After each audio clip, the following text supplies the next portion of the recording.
I own a lot of video games, so you might think I've played most, if not all of them. But like many other people, I have too many games that go unplayed. With this channel, I aim to slowly but surely change that by reviewing the games in my backlog while making explanations about why I may not have finished or even played the game. This time, I'll be taking a look at Vectorman for the Sega Genesis.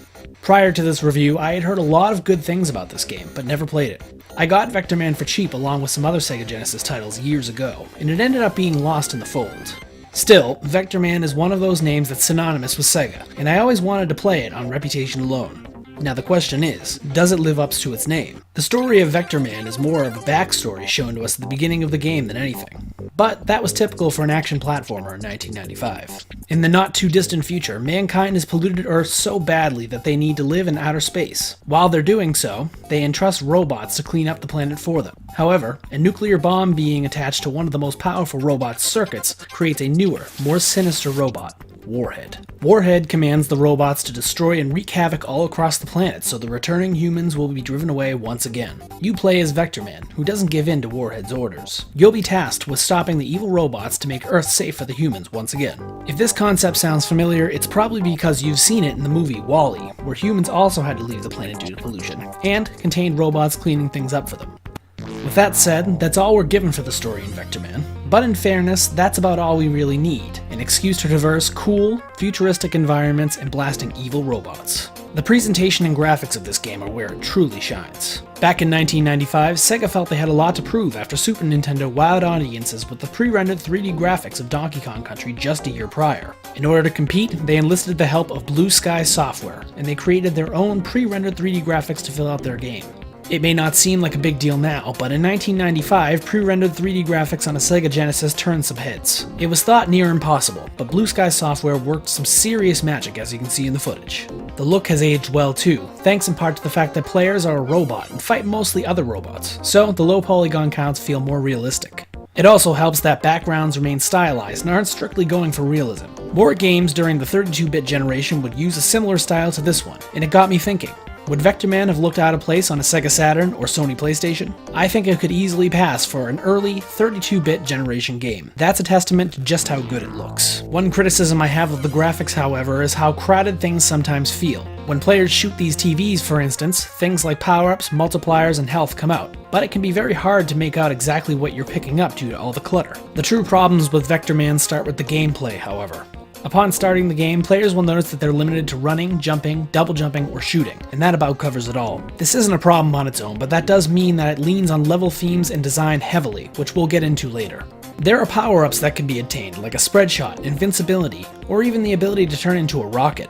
But keep in mind they're temporary, sometimes very temporary, as in, if you hit one button, your power-up ends. Like when Vectorman turns into a grenade, for example. This can become annoying because, as mentioned before, things can feel cluttered when you destroy the TVs and obtain the power-up. There were several times where I had unknowingly gotten the power-up and wasted it before I even realized that I had it. A real head-scratcher is that when the player gets hit by an enemy, they're not always guaranteed invincibility frames. Sometimes the enemy can sneak in a second hit. I'm unsure if this was intentional or a programming issue, but I do know that it's really not a good thing. Another problem with the mechanics is how Vectorman aims. He's able to shoot in all directions, which is great, but in some cases you're going to need to shoot diagonally upward, and that's where it becomes a problem. Vectorman will keep moving sometimes when players are trying to aim at something diagonally, and that can make it inaccurate. Since there's an extra button going unused in the Genesis controller for the game, I would like to have seen an aim feature similar to Super Metroid, where, by holding down a button, players can aim a diagonal upward. On the other hand, players can shoot downward as they're falling, which slows their descent. I found this came in handy on a number of occasions, and really appreciated the addition. The most frustrating part of this game is the camera. Since the player is big, there's not a lot of other things on screen. Sometimes enemies feel like they come out of nowhere and hit you with one of their projectiles without warning. And then there's the trust falls. So many trust falls. The worst part is that this game makes you pay for it sometimes too. I'll take a trust fall, which I have no choice but to make, and then I land on an enemy. Cheap hits like this quickly turn Vectorman into a frustrating experience for me. Part of the frustration ties in with the questionable level design. While the levels are generally large and fun to explore, the game penalizes your desire to look around with a time limit that kills you when it runs out. You do have the ability to extend your time, but you're at the mercy of finding time extensions in TVs, which is not always an exact science. My enjoyment of finding all the hidden items was killed by this odd design choice, and I have to say that it was the exploration that kept me coming back most of the time. Aside from that, my enjoyment of the levels varied. On one hand, levels like the first one are a great introduction to the game, showing off graphically and mechanically just what it can do, with lots of different secrets to find. Strangely enough, I also enjoyed the water levels quite a bit, which is a rarity for platforming. One of the water levels has great vertical platforming, while the other has very many secret areas that I enjoyed finding. The worst levels in this game are the ones that try and mix things up and play nothing like the other levels. One level in particular, where it changes to a top-down view and the screen is scrolling upwards while two giant stone hands attack you, had me completely confused. I thought I was supposed to outlast the clock, but I died at the end of the time limit. And that's a theme in Vectorman. It's not very clear about what you have to do. The worst example is in level 5 when they decide to throw a whole new enemy at you. This enemy jumps with the player so you can't hop over him, and blocks all of your shots. I had to watch a video to figure out how to get by him, and the method is absolutely bonkers because there's no hint to it whatsoever. You have to hit the shovel part of it with your shots, but that's behind the shield that it holds, so you have to keep jumping and shooting until you get lucky and hit the correct spot a few times. It feels to me like if I had the game manual, I'd better understand what I was supposed to be doing. But even still, for gameplay mechanics that amount to a fairly simple action platformer, I would have thought they would be self-explanatory. Boss battles in Vectorman are for the most part underwhelming and sometimes downright awful. Most bosses don't even get their own music. The same level music just continues to play. There were a couple of times where I didn't even realize the boss battle was happening because of this, so I stumbled right into them. This boss here was a little frustrating due to the camera. You can see here that I want to play it safe in the ledge, but I simply cannot see my enemy most of the time. I had to rely on sound to not take a surprise hit from off screen, and even that didn't work sometimes. And here's the worst example. A trust fall that turns into a boss battle that I didn't even realize was happening. Just another cheap hit that I couldn't afford. Now to me, all of these problems with the level design and boss battles would be forgivable if the game itself was forgiving, but that couldn't be more opposite.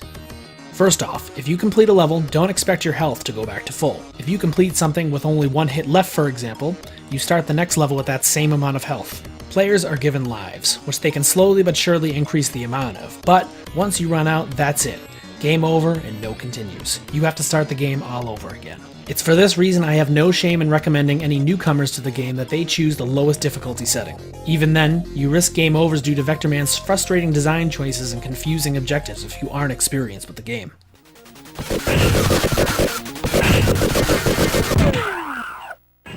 The techno music and sound effects are a great fit for Vectorman, but it's nothing you'll be listening to outside the game. That is, unless you're a big fan of 90s techno. Still, I feel the music in this game deserves some credit. It nails the environment you're in most of the time, and it's got a nice futuristic vibe to it. However, as mentioned before, the implementation of the music is poor when it comes to boss battles. They don't even get their own music, and instead the regular level theme just keeps on playing. This makes them feel like less generic enemies as opposed to actual bosses. The sound effects in this game are spot on. That classic Sega kick to the explosion still brings a smile to my face, and Vectorman himself sounds a little goofy, but I found it endearing.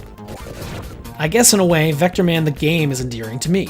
Despite countless frustrating deaths and infuriating game overs, I went back to it a few times more. The beautiful graphics, cool power-ups, expansive levels, and secrets kept me coming back.